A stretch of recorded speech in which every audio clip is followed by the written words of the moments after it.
So, a very good morning to all of you. Moving further on thermal engineering,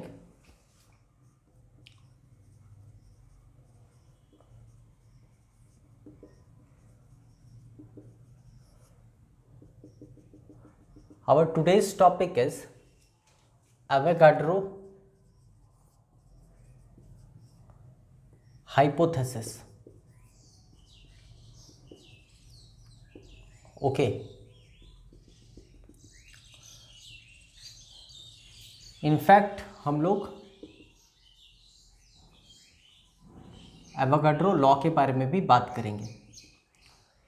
इससे पहले के lectures में हम लोग बॉयल्स लॉ के बारे में बात किए हैं, जो constant temperature and constant mass पर एप्लीकेबल होता है। चार्ल्स लॉ पर बात किए, जो कांस्टेंट प्रेशर और कांस्टेंट मास पर एप्लीकेबल होता है। और गेलुसेक लॉ पर बात किए, जिसमें constant mass as well as constant volume होता है। ओके, अब देखते हैं पहले व्हाट इज एवोगाड्रो हाइपोथेसिस। तो according to Avogadro, in fact it was a hypothesis, एक कह सकते हो एक रिलेशन इन्होंने दिया था और कहा था कि eight normal temperature and pressure NTP, okay, 1 mole of any gas, this is very important, irrespective कि उस गैस का मॉलिक्यूलर मास क्या है या एटॉमिक नंबर क्या है या whatsoever, okay, at NTP normal temperature and pressure 1 mole of any gas occupies 22.4 liters of volume.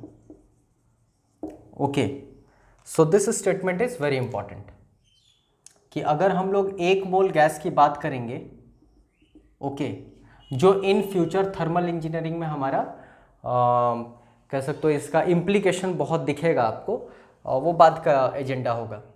occupies 22.4 liters of volume. Okay, that means we can write 1 mole of gas is equal to 22.4 liters of volume. Rather, we can say n mole of gas is equal to 22.4 into n liters of volume. We can say, हम लोग ऐसा कह सकते हैं। Okay, सो आपको यहाँ पर दिख रहा होगा कि नंबर ऑफ मोल्स जितना ज़्यादा होगा वॉल्यूम उतना ज़्यादा होगा। Okay, that means we can say कि volume bears a direct relation with your number of moles. तो ये तो हाइपोथेसिस था कि 1 मोल 22.4 लीटर वॉल्यूम ऑक्यूपाई करेगा। इसके आधार पर उसने एक लॉ दिया जिसको हम लोग एवोगाड्रो लॉ कहते हैं। अब यहाँ पर देखो, आप बात समझो कि हम लोग बात नॉर्मल टेम्परेचर एंड प्रेशर की कर रहे हैं। ओके, मतलब टेम्परेचर आपका नॉर्मल होना चाहिए, प्रेशर नॉर्मल होना चाहिए, मतलब हम लोग fix temperature as well as pressure की बात कर रहे हैं। तो क्या इसी को, जो यहाँ एक हाइपोथेसिस निकला है, उससे एक नियम डेवलप किया जा सकता है कि at constant pressure and constant temperature volume bears a direct relation with number of moles. Rather, V is directly proportional n, और we can say अगर एक स्टेज से दूसरे स्टेज पर जा रहे हो तो V1 by V2 is equal to N1 by N2. Okay, या V1 by N1 is equal to V2 by N2. So this is very important. ये हो गया Avogadro law based upon Avogadro hypothesis. Just have a look on it.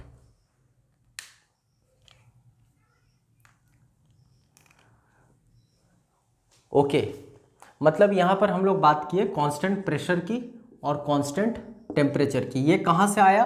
क्योंकि यहाँ पर normal temperature and pressure पर बात हुआ था। ये नॉर्मल टेम्परेचर एंड प्रेशर में T is your 0 degree Celsius, rather 273 kelvin, and P is your 1 atmospheric, rather आप इसको 1.01325 यूनिट में भी ले सकते हो, ओके, इंटू 10 का power 5 newton per metre square भी ले सकते हो। You can write this 1.03125 into 10 का power 5 newton per metre square. Okay, I hope things are very clear till now.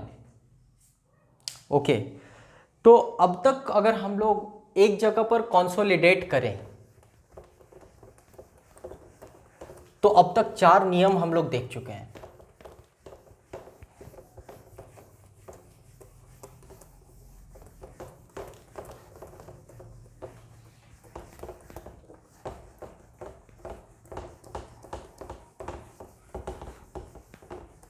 अगर हम लोग कंसोलिडेट करें तो what we have seen till now Boyle's law, then we have seen Charles law, then Gay-Lussac law, and finally Avogadro law. Okay, अगर हम लोग Boyle's law के बारे में बात करें तो प्रीवियस लेक्चर में बात हो चुका है, it is constant mass and constant temperature. We are consolidating all laws of कह सकते हो गैसियस स्टेट। चार्ल्स लॉ में हम लोग बात किए थे constant mass and constant pressure, then constant mass and constant volume, and finally constant temperature and constant pressure. Okay, अब खास बात क्या है, I mean, हम लोग बेसिकली ये अब जो अगला हम लोगों का एजेंडा है उसके बारे में बात कर रहे हैं कि what was the reason behind universal gas equation. हम लोग पढ़ेंगे कि यूनिवर्सल गैस इक्वेशन आखिर में क्यों आया, जब